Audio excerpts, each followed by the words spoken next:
अब आज की कहानी है कोरा मैकफार्लैंड की। कोरा अपने मिड 40s में थी और उनके हस्बैंड की डेथ हो चुकी थी, लेकिन उनके पास बहुत ही बड़ा फार्म था। और मैं आप लोगों को पहले भी बता चुका हूँ कि पहले ज़माने में फार्मिंग ही एक मेन सोर्स ऑफ इनकम थी। अगर आसान भाषा में बताऊँ तो लोगों की जीविका फार्मिंग की वजह से ही चलती थी। तो उस बड़े फार्म को संभालने के लिए कोरा ने एक आदमी को हायर किया और उस आदमी का नाम था जॉन। जॉन भी 50s में थे और उन्होंने 2 बार शादी करी थी।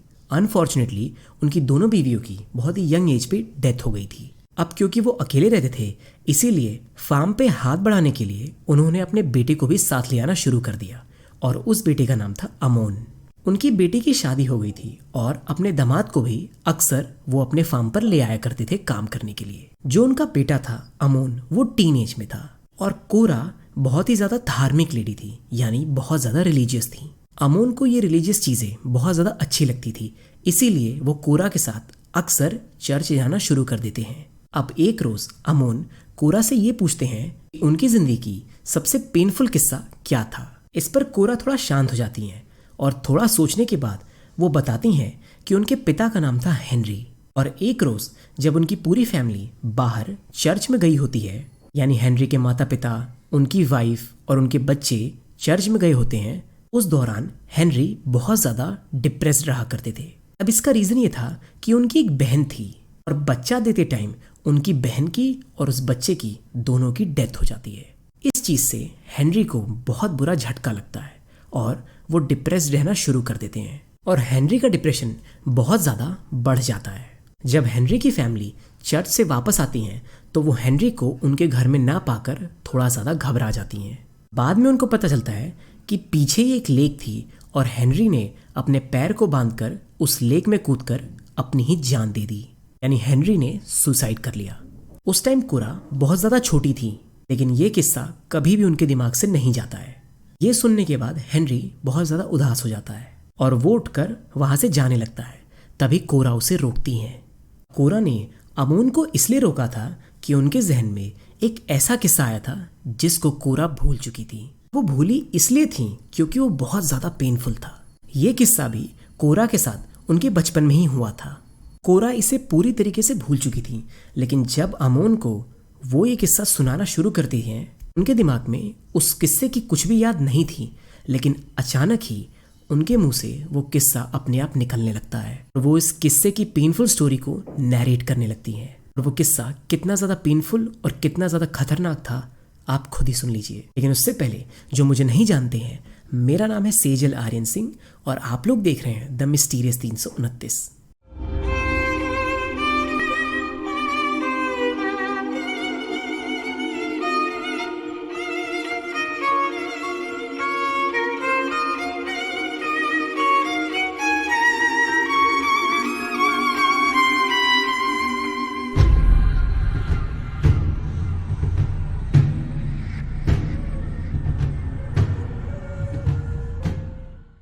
अब आज की कहानी हमें लेके चलती है मॉन्टविले, मेन में। मॉन्टविले यूएसए के स्टेट मेन का एक टाउन है जो कि वैल्डो काउंटी में आता है।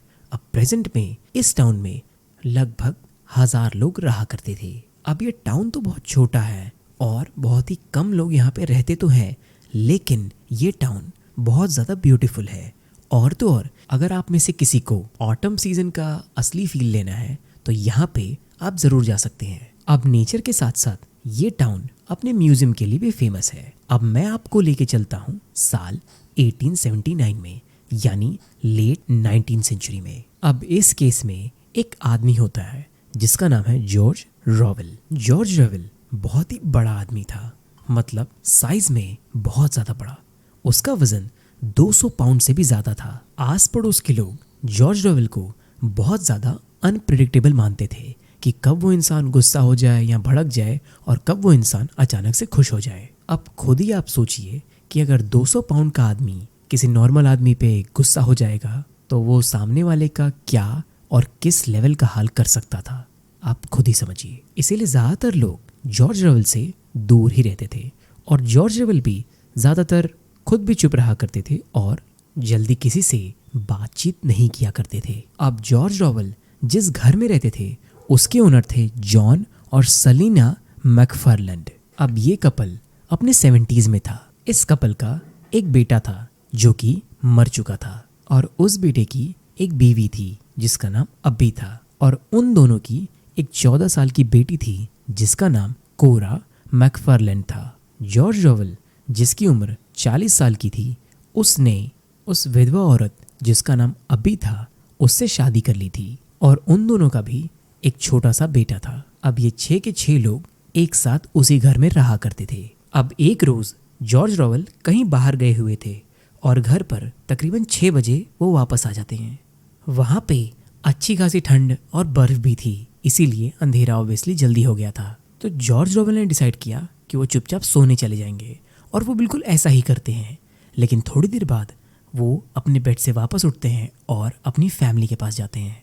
उनकी बीवी अब्बी उनको देखकर थोड़ा चौंक जाती है कि वो अचानक सोते हुए उठ क्यों गए। इस पर अब्बी उनसे पूछती हैं कि क्या हुआ, जिसके जवाब में जॉर्ज ये बोलते हैं कि उन्हें अकेले सोना पसंद नहीं आ रहा और उन्हें किसी औरत की ज़रूरत है। और बिना कुछ और बोले वो अपनी 14 साल की स्टेप डॉटर यानी कोरा मैकफार्लैंड को उठाते हैं और अपने कमरे में लाना शुरू कर देते हैं। और वो कोरा से ये बोलते हैं कि वो उन्हें बिल्कुल परेशान नहीं करेंगे और उन दोनों का जो बच्चा पैदा होगा वो एक एंजल होगा। अब जैसे ही वो कोरा को उठाकर अपने कमरे में ले आ रहे होते हैं, तभी जॉन मैकफार्लैंड उनको दरवाज़ा बंद करने से रोक लेते हैं, जिस पे जॉर्ज रॉवेल बहुत ज़्यादा गुस्से में आ जाते हैं। वो कोरा को ज़मीन पे फेंक कर जॉन मैकफार्लैंड को एक मुक्का मार देते हैं, जिसकी वजह से वो ज़मीन पर गिर जाते हैं और तुरंत ही जॉर्ज अपनी राइफल को ढूंढने लगते हैं।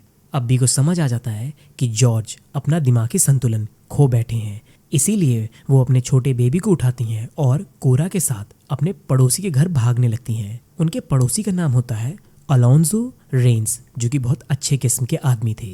लेकिन बाहर एक प्रॉब्लम ये थी जिसको आप सब लोग बड़े अच्छे तरीके से समझ सकते हैं।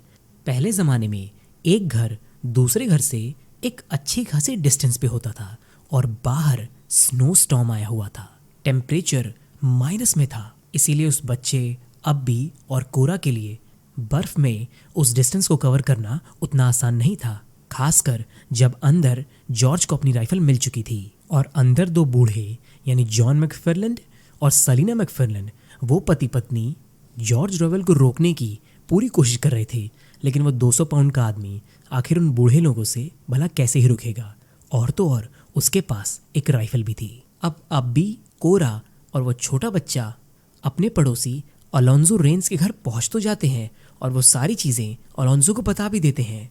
अब जब तक अलोंजो अपने घर से मैकफार्लैंड के घर तक पहुंच पाते हैं, तब तक जॉर्ज रॉवेल अपनी राइफल के पीछे वाले हिस्से को जॉन मैकफार्लैंड के सिर पे मारकर उनको जान से मार देता है। और वो हैवान बेचारी सलीना मैकफार्लैंड को भी नहीं छोड़ता है, वो उनकी भी गोली से मारकर हत्या कर देता है। जैसे ही अलोंजो रेंस उनके गेट पे पहुंचते हैं, जॉर्ज रॉवेल उनको देखते ही उनकी तरफ गोली चला देते हैं, जिससे अलोंजो बच तो जाते हैं और बचने के बाद वो अपने घर पर वापस आते हैं ताकि वो अपनी बंदूक ले सकें। और उनके घर पे अब्बी, कोरा और वो बच्चा सेफली मौजूद तो थे, लेकिन उनके ऊपर खतरा अभी भी मंडरा रहा था। जब अलोंजो ने अपनी शॉटगन को उठा लिया, फिर वो अपने खिड़की से देखते हैं कि जॉर्ज रॉवेल अपनी राइफल के साथ उनके घर की तरफ आ रहे हैं, वो भी बहुत गुस्से में। जल्द ही वो अलोंजो के घर पर पहुंच जाते हैं और उनके मेन दरवाजे पर अपनी राइफल से ठोकने लगते हैं ताकि जल्द से जल्द वो उसे तोड़कर अंदर घुस सकें। लेकिन तभी जॉर्ज रॉवेल की एक खुली हुई खिड़की पे नजर जाती है और वो तुरंत वहां से अंदर घुसने की कोशिश करने लगते हैं। अब जब अलोंजो जॉर्ज रॉवेल को अपने घर में घुसता देखते हैं तो वो थोड़ा घबरा तो जाते हैं, लेकिन अलोंजो बहुत हिम्मत वाले आदमी थे और कुछ भी करके उनको जॉर्ज रॉवेल को रोकना ही था। आखिर सवाल 3 मासूम जानों का था, लेकिन वो जॉर्ज रॉवेल को जान से भी नहीं मारना चाहते थे, क्योंकि अगर मारना चाहते तो अभी तक गोली चलाकर अपनी शॉटगन से मार चुके होते। इसीलिए अलोंजो जॉर्ज रॉवेल के पैर पर वार करते हैं और जिसकी वजह से जॉर्ज बुरी तरीके से घायल हो जाते हैं और उनकी फेमोरल आर्टेरी अच्छी खासी घायल हो गई थी। अब जिसे फेमोरल आर्टेरी के बारे में नहीं पता, मैं उन्हें बता देता हूँ। ये एक लार्ज ब्लड वेसल है जो कि आपकी लोअर बॉडी को ऑक्सीजनेटेड ब्लड पहुंचाता है। इसके बाद अलोंजो जॉर्ज रॉवेल को बांध देते हैं और लालटेन को उठाकर मैकफार्लैंड के घर पे उनकी हालत देखने चले जाते हैं।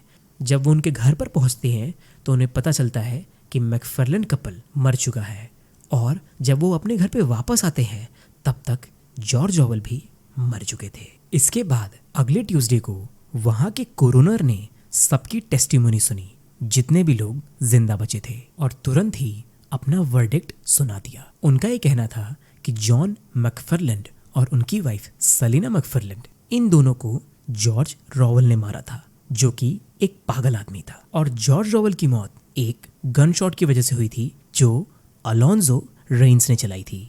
लेकिन वो गोली उन्होंने इसलिए चलाई थी क्योंकि वो अपने साथ साथ 3 और जाने, यानी अब्बी, कोरा और एक छोटा सा बच्चा, वो सबको बचाना चाहते थे। इसीलिए मजबूरन उन्हें जॉर्ज रॉवेल को घायल करना पड़ा, जिसके लिए उन्होंने गोली चलाई। अब इन सब चीज़ों को ध्यान में रखकर ये वर्डिक्ट दिया गया कि अलोन्जो रेंस पे कोई भी केस नहीं बनेगा। पूरे टाउन में अलोन्जो रेंस की वाहवाही हुई, जो कि वो बिल्कुल डिजर्व करते थे, और आज तक लोग उनकी हिम्मत की दाद देते हैं। इस पूरे हादसे के बाद कोरा की मदर यानी अब्बी ने तीसरी शादी कर ली, और वो बहुत ही अच्छे इंसान थे और अपनी आगे की ज़िंदगी बहुत ही चैन से गुजारी। अपने 20s में कोरा ने भी एक चार्ली नाम के आदमी से शादी कर ली, और वो आदमी भी बहुत अच्छे थे।